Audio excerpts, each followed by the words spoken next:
Hello hi ನಮಸ್ಕಾರ ಸ್ನೇಹಿತರೆ, government job YouTube ಚಾನಲ್ಗೆ ಸ್ವಾಗತ. ಈ ಒಂದು ವಿಡಿಯೋದಲ್ಲಿ ನಿಮಗೆ NAL ಇಂದ ಕರೆದಿರುವಂತಹ ಪೋಸ್ಟ್ ಬಗ್ಗೆ ತಿಳಿಸ್ಕೊಡಕ್ಕೆ ಬಂದಿದ್ದೀನಿ ಸ್ನೇಹಿತರೆ.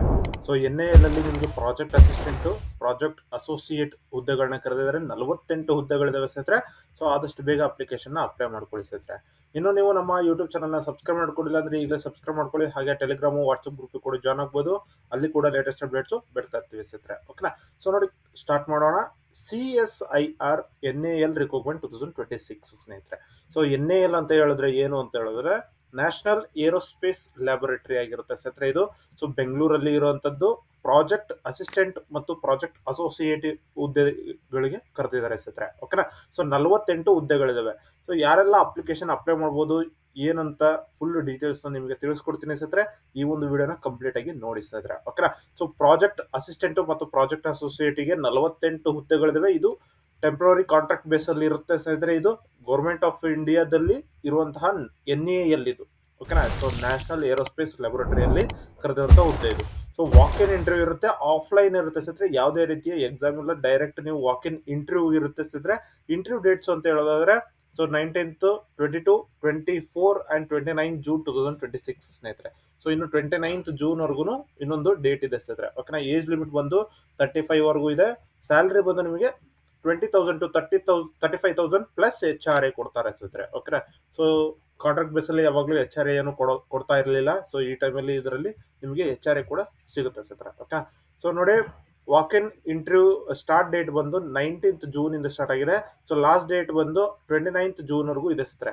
ಸೊ 9 AM ಇಂದ 9:45 AM ಗೆ ರಿಪೋರ್ಟಿಂಗ್ ಟೈಮ್ ಸ್ನೇಹಿತರೆ. ಅದಕ್ಕಿಂತ ಲೇಟ್ ಆಗಿ ಬಂದ್ರೆ ಅಂತವ್ರನ್ನ ರಿಜಿಸ್ಟ್ರೇಷನ್ಗೆ ಅಲೋ ಮಾಡಲ್ಲ ಅಂತ ಹೇಳ್ಬಿಟ್ಟು ಕೊಟ್ಟಿದ್ದಾರೆ ಸ್ನೇಹಿತರೆ. ಓಕೆನಾ? ಸೊ ನೋಡಿ, ಯಾರ್ಯಾರಿಗೆ ಅಂತ ಹೇಳಿದ್ರೆ full aerospace, mechanical, civil, structures ಮತ್ತು aerospace, aeronautical, electronics, CS, AIML, electronics, electrical, CS, chemistry, physics, mathematics, ಇದರಲ್ಲಿ ಡಿಸಿಪ್ಲಿನ್ ಅಲ್ಲಿ ಇರುವಂತಹ ಅಭ್ಯರ್ಥಿಗಳಿಗೆ ಸ್ನೇಹಿತರೆ. ಓಕೆನಾ? ಸೊ ಇದು ಗಮನದಲ್ಲಿರಲಿ. ಅದಾದ ನಂತರ ಕ್ವಾಲಿಫಿಕೇಶನ್ ವೈಸ್ ನೋಡೋದಾದ್ರೆ ಡಿಪ್ಲೊಮೊ, ಡಿಗ್ರಿ ಮಾಡ್ಕೊಂಡಿರುವಂತಹ ಎಲ್ಲ ಅಭ್ಯರ್ಥಿಗಳು ಅಪ್ಲಿಕೇಶನ್ ಅಪ್ಲೈ ಮಾಡ್ಬೋದು ಸ್ನೇಹಿತರೆ. ಸೊ ಇದ್ರದ್ದು ಫುಲ್ ಡೀಟೇಲ್ಸ್ ನೋಟಿಫಿಕೇಶನ್ ಅಲ್ಲಿದೆ. ಸೊ ನಾನು ಯಾರ್ಯಾರಿಗೆ ಎಷ್ಟೆಷ್ಟು ವೇಕೆನ್ಸಿ, ಎಷ್ಟೆಷ್ಟು ಸ್ಯಾಲ್ರಿ ಅಂತ ಇಲ್ಲಿ ಲಿಸ್ಟ್ ಕೊಟ್ಟಿದ್ದೀನಿ. ಸೊ ಚೆಕ್ ಮಾಡ್ಕೊಳ್ಳಿ ಸ್ನೇಹಿತರೆ.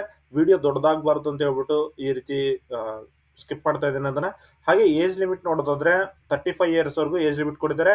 ಏಜ್ ರಿಲ್ಯಾಕ್ಸೇಷನ್ಸ್ ಕೂಡ ಇದೆ ಸ್ನೇಹಿತರೆ. SC STಗೆ 5 ಇಯರ್ಸ್ ಇದೆ, OBCಗೆ 3 ಇಯರ್ಸ್ ಇದೆ, PWDಗೆ ಅವ್ರದ್ದು ಕ್ಯಾಟಗರಿ ವೈಸ್ ಇನ್ಕ್ರೀಸ್ ಆಗ್ತಾ ಹೋಗುತ್ತೆ. 10 ಇಯರ್ಸ್, 15 ಇಯರ್ಸ್ ಈ ರೀತಿ. ಓಕೆನಾ? ಹಾಗೆ ವಿಮೆನ್ಗೆ 5 ಇಯರ್ಸ್ ಏಜ್ ರಿಲ್ಯಾಕ್ಸೇಷನ್ಸ್ ಇದೆ ಸ್ನೇಹಿತರೆ. ಓಕೆನಾ? ಸೊ ಇದಾದ ನಂತರ ನೀವು ಸ್ಯಾಲ್ರಿ ನೋಡೋದಾದ್ರೆ ಪ್ರಾಜೆಕ್ಟ್ ಅಸಿಸ್ಟೆಂಟ್ 2ಗೆ 20,000 ಪ್ಲಸ್ HRA, ಪ್ರಾಜೆಕ್ಟ್ ಅಸೋಸಿಯೇಟಿವ್ 1ಗೆ 25,000 plus HRA, project associative 1 NEET ಮತ್ತು ಗೇಟ್ ನ ನೀವು ಕ್ಲಿಯರ್ ಮಾಡಿದ್ರೆ ಅವರಿಗೆ 31,000 ಪ್ಲಸ್ HRA, ಅಸೋಸಿಯೇಟಿವ್ 2ಗೆ 28,000 plus HRA, associative 2 NEET GATE clear ಮಾಡಿರುವಂತಹ ಅಭ್ಯರ್ಥಿಗಳೇ 35,000 ಪ್ಲಸ್ HRA ಸ್ನೇಹಿತರೆ. ಓಕೆನಾ? ಸೊ ಈ ರೀತಿ ಇರುತ್ತೆ. ಅದ ನಂತರ ಸೆಲೆಕ್ಷನ್ ಪ್ರೊಸೆಸ್ ನೋಡೋದ್ರೆ ಈಗಾಗಲೇ ಹೇಳಿದ್ನಲ್ಲ ನಿಮಗೆ. ಸೊ ಜಸ್ಟ್ ನೀವು ವಾಕ್ ಇನ್ ಇಂಟರ್ವ್ಯೂ, ಅದರಲ್ಲಿ qualification, experience, technical knowledge, interview performance ಮೇಲೆ ನಿಮಗೆ ಇದನ್ನ ಮಾಡ್ತಾರೆ ಅಂತ ಹೇಳ್ಬಿಟ್ಟು ಕೊಟ್ಟಿರುತ್ತೆ ಸ್ನೇಹಿತರೆ. ಸೊ ಮೊದಲು ಬಂದು ನಿಮಗೆ ಡಾಕ್ಯುಮೆಂಟ್ ವೆರಿಫಿಕೇಶನ್ ನಡೆಯುತ್ತೆ. ಎಲ್ಲ ಒರಿಜಿನಲ್ ಡಾಕ್ಯುಮೆಂಟ್ಸ್ ಮತ್ತು ಅದರದ್ದು ಜೆರಾಕ್ಸ್ ನ ನೀವು ಒಂದು ಕಾಪಿ ತಗೊಂಡು ಹೋಗ್ಬೇಕಾಗತ್ತೆ. ಅದ ನಂತರ NAL ಅಲ್ಲಿ ನಿಮಗೆ ರಿಟರ್ನ್ ಸ್ಕ್ರೀನಿಂಗ್ ಟೆಸ್ಟ್ ಅಂತ ಹೇಳ್ಬಿಟ್ಟು ಕೊಡ್ತಾರೆ. ಇದು ಇಫ್ ರಿಕ್ವೈರ್ಡ್.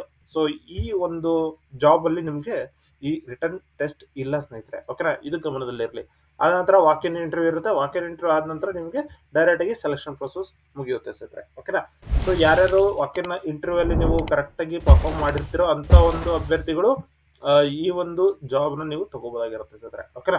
ಸೊ ಇನ್ನು ನೋಡೋದಾದ್ರೆ 29th ಗೆ ಏರೋಸ್ಪೇಸ್, ಏರೋನಾಟಿಕಲ್ ಮತ್ತು ಮೆಕ್ಯಾನಿಕಲ್ ಹುದ್ದೆಗಳು ಇರುವಂತಹ ಅಭ್ಯರ್ಥಿಗಳು ಬರ್ಬೋದು. 24th ಗೆ ಕೆಮಿಸ್ಟ್ರಿ, ಮೆಟೀರಿಯಲ್ಸ್, ಪಾಲಿಮರ್, ಏರೋಸ್ಪೇಸ್ ಅಲ್ಲಿ ಮಾಡಿರುವಂತಹ ಅಭ್ಯರ್ಥಿಗಳು. ಓಕೆನಾ? ಹಾಗೆ ಈ ಒಂದಿಷ್ಟು ಡಾಕ್ಯುಮೆಂಟ್ಸ್ ನೀವು ತಗೊಂಡು ಹೋಗ್ಬೇಕಾಗಿರುತ್ತೆ ಸ್ನೇಹಿತರೆ. ಓಕೆನಾ? So filled application form, recent passport size photo, Aadhaar card, government ID, education certificates, all semester marks cards, experience certificate, caste certificate, NEET or GATE score certificate ಮತ್ತು NOC ಆಫ್ ಗೌರ್ಮೆಂಟ್ ಎಂಪ್ಲಾಯ್ಸು. ಯಾರೆಲ್ಲ government employees ಏನಾದರೂ application apply ಮಾಡ್ತಾ ಇದ್ರೆ ಅವರು NOC ತಗೊಂಡು ಹೋಗ್ಬೇಕಾಗಿರುತ್ತೆ.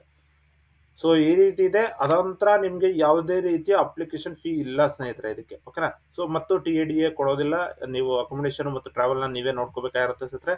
So reporting time ಬಂದು 9:45 AM ವರೆಗೂ ಇದೆ ಸ್ನೇಹಿತರೆ. ಇದು ಚೆಕ್ ಮಾಡ್ಕೊಂಡು ನೀವು ಅಪ್ಲಿಕೇಶನ್ ಅಪ್ಲೈ ಮಾಡ್ಬೋದು. ಇನ್ನೂ ನೋಟಿಫಿಕೇಶನ್ ಬೇಕು ಅಂತ ಹೇಳಿದ್ರೆ ಇಲ್ಲಿ ಕ್ಲಿಕ್ ಹಿಯರ್ ಅಂತ ಇರುತ್ತೆ, ಇದನ್ನು ಕ್ಲಿಕ್ ಮಾಡಿದ್ರೆ ಸಾಕು. ಸೊ ಫುಲ್ ನೋಟಿಫಿಕೇಶನ್ ಇಲ್ಲಿ ಓಪನ್ ಆಗುತ್ತೆ ಸ್ನೇಹಿತರೆ. ಸೊ ಈ ಒಂದು ನೋಟಿಫಿಕೇಶನ್ ನೀವು ಕಂಪ್ಲೀಟ್ ಡೀಟೇಲ್ ಆಗಿ ನೀವು ಓದ್ಕೋಬೋದಾಗಿರುತ್ತೆ, ಓಕೆನಾ. ಸೊ ಇದಿಷ್ಟು ನಿಮಗೆ ತಿಳಿಸ್ಕೊಟ್ಟಿದ್ದೀನಿ ಸ್ನೇಹಿತರೆ. ಹಾಗೆ ನಿಮ್ಗೆ ಏನಾದರೂ ಡೌಟ್ಸ್ ಇತ್ತು ಅಂತ ಹೇಳಿದ್ರೆ ಕಮೆಂಟ್ ಮಾಡಿ, ಕಮೆಂಟಲ್ಲಿ ಕೂಡ ತಿಳಿಸ್ಕೊಡ್ತೀನಿ ಸ್ನೇಹಿತರೆ. ಹಾಗೆ ಇದಿಷ್ಟು ಈ ಒಂದು ವಿಡಿಯೋದಲ್ಲಿ ತಿಳಿಸ್ಕೊಟ್ಟಿದ್ದೀನಿ ಸ್ನೇಹಿತರೆ. ಧನ್ಯವಾದಗಳು.